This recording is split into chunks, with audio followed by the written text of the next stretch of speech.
नमस्कार विद्यार्थियों, मैं अरविंद सुलानिया, सहायक आचार्य इतिहास, राजकीय महाविद्यालय श्री गंगानगर। आज आपको देशी रियासत के भारत में एकीकरण और विलय के ऊपर आपको अपने विचार रखूँगा। भारत की स्वतंत्रता से पूर्व देश में 562 देशी रियासत थी। समस्त भारत का लगभग 2/5वां भाग और जनसंख्या का 1/4 भाग इन रियासतों में निवास करता था।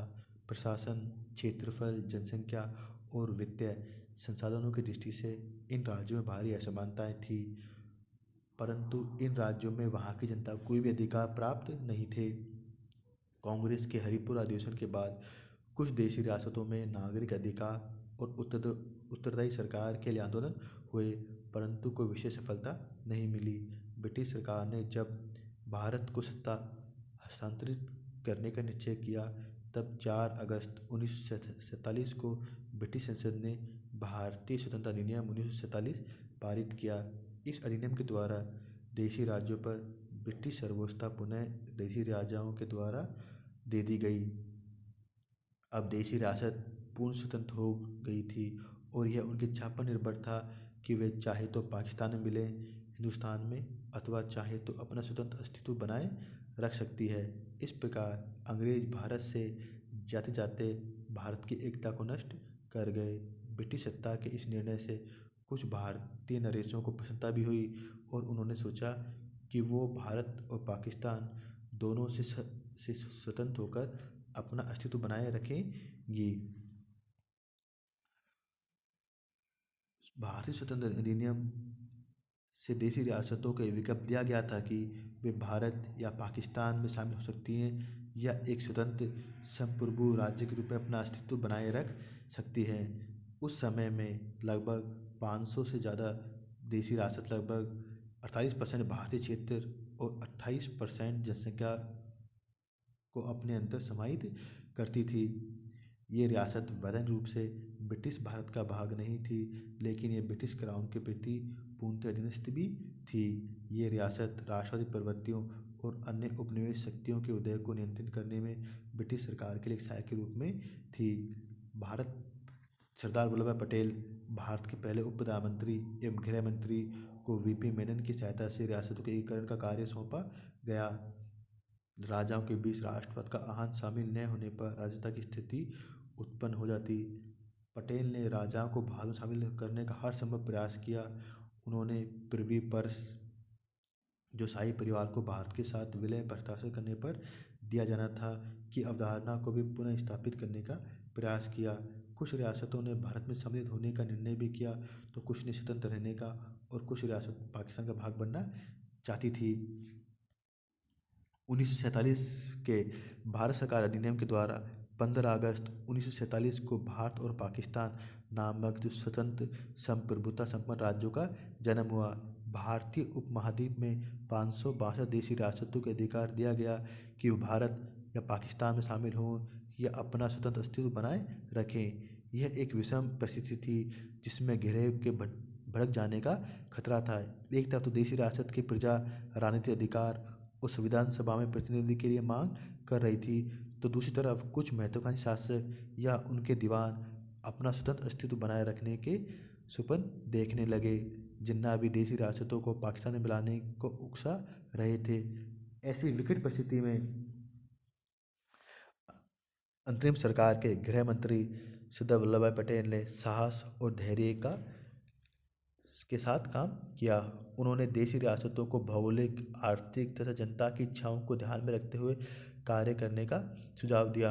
उन्होंने यह भी आश्वासन दिया कि कांग्रेस देशी नरेशों का दुश्मन नहीं है, बल्कि उनकी और उनकी प्रजा के हितों की और समृद्धि का संरक्षक है। इस अपील का भारतीय नरेशों पर अच्छा प्रभाव पड़ा और 15 अगस्त 1947 के पूर्व जूनागढ़, हैदराबाद और कश्मीर के अतिरिक्त अन्य सभी रियासतों को भारतीय संघ में सम्मिलित होने के लिए सहमत करवा लिया गया। इन राज्यों ने इंस्ट्रूमेंट ऑफ एसेक्शन और पर हस्ताक्षर कर दिए और भारतीय संघ में प्रवेश पा लिया। हम अब बात करेंगे हैदराबाद। यह सभी रियासतों में सबसे बड़ी और सबसे समृद्धशाली रियासत थी, जो दक्कन के पठार के अधिकांश भाग को अपने अंदर समाहित करती थी। इस रियासत की अधिकांश जनसंख्या हिंदू थी, जिस पर एक मुस्लिम शासक निजाम मीर उस्मान अली शासन करता था। इसने एक स्वतंत्र राज्य की मांग की एवं भारत में सम्मिलित होने से मना कर दिया। इसने जिन्ना से मदद का आश्वासन भी प्राप्त किया। इस प्रकार हैदराबाद को लेकर कशमकश एवं उलझन का समय बढ़ता जा रहा था। सरदार वल्लभ पटेल एवं अन्य मध्यस्थों के निवेदन और धमकियां निजाम के मानस पर कोई फर्क नहीं डाल सकी। उसने लगातार यूरोप से हथियार को आयात करना जारी रखा। परिस्थितियां तब अत्यंत भयावह हो गई जब सशक्त कट्टरपंथियों ने हैदराबाद की हिंदू प्रजा के खिलाफ हिंसक वारदातें प्रारंभ कर दी। 13 सितंबर 1948 को ऑपरेशन पोलो के तहत भारतीय सैनिकों को हैदराबाद भेजा गया और 4 दिन तक चले सशक्त संघर्ष के बाद अंततः हैदराबाद भारत का अभिन्न अंग बन गया और वहां निजाम ने आत्मसमर्पण कर दिया और उसे पुरस्कृत करते हुए हैदराबाद राज्य का गवर्नर बना दिया गया। अब हम बात करेंगे जम्मू कश्मीर। जम्मू कश्मीर एक ऐसी रियासत थी जहाँ की बहुसंख्यक जनता मुसलमान थी, जबकि वहाँ का राजा हिंदू था।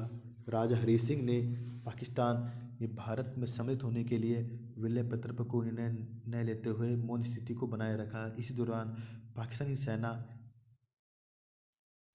और हथियारों से लैस आदिवासियों ने कश्मीर में घुसपैठ कर हमला प्रारंभ कर दिया। महाराजा हरी सिंह ने भारत सरकार से मदद की अपील की। राजा ने शेख अब्दुल्ला को अपने प्रतिनिधि के रूप में सहायता के लिए दिल्ली भेजा। 26 अक्टूबर 1947 को हरी सिंह ने विलय पत्र पर हस्ताक्षर कर दिया। इसके तहत संचार, रक्षा और विदेशी मामलों को भारत सरकार के अधिकार में सौंप दिया गया। 5 मार्च 1947 को महाराजा हरी सिंह ने अंतरिम लोकप्रिय सरकार की घोषणा की, जिसके प्रधानमंत्री शेख अब्दुल्ला बने। 1951 में राज्य विधानसभा का निर्वाचित किया गया एवं 31 अक्टूबर 1951 को इसकी पहली बैठक हुई। 1952 में दिल्ली समझौते पर हस्ताक्षर कर दिए गए, जिसके तहत भारतीय संविधान में जम्मू कश्मीर को विशेष राज्य का दर्जा प्रदान किया गया और 6 फरवरी 1954 को जम्मू कश्मीर के संविधान ने भारत संघ के साथ विलय का अनुमोदन किया। जम्मू कश्मीर के संविधान की धारा 3 के अनुसार जम्मू कश्मीर भारत का एक अभिन्न अंग है और हमेशा रहेगा। अनुच्छेद 370 के तहत 5 अगस्त 1909 को भारत सरकार ने राष्ट्रपति के संवैधानिक आदेश 1919 की घोषणा के तहत जम्मू कश्मीर को दिए गए विशेष राज्य के दर्जे को भी अब समाप्त कर दिया गया है। अब हम बात करेंगे जूनागढ़। गुजरात के दक्षिण पश्चिम में स्थित जूनागढ़ एक रियासत है जो 15 अगस्त 1947 तो भारत में सम्मिलित नहीं हुई थी। यहाँ के अधिकांश जनसंख्या हिंदू एवं राजा मुसलमान था।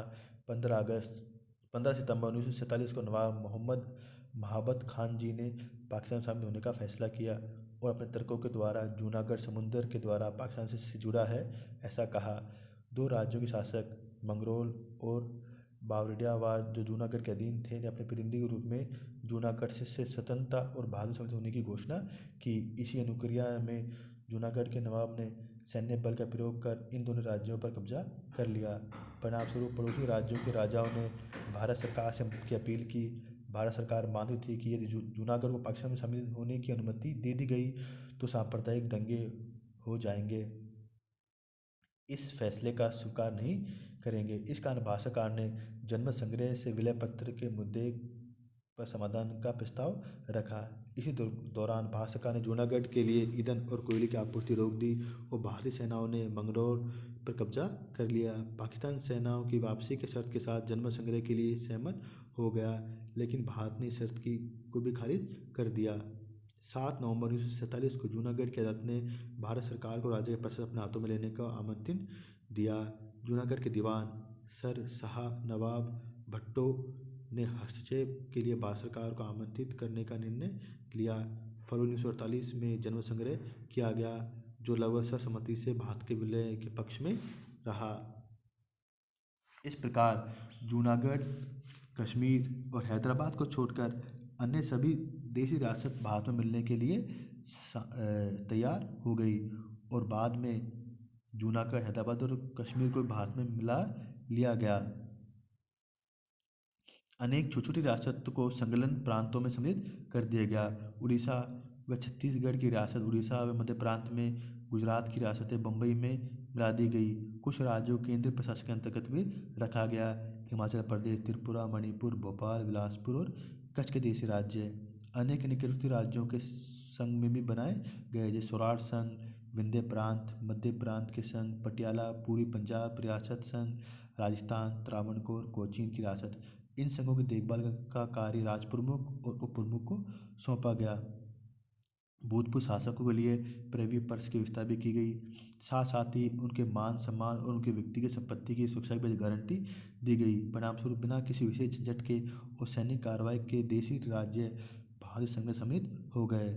इस सब का वास्तविक श्रेय सरदार वल्लभ भाई पटेल को जाता है।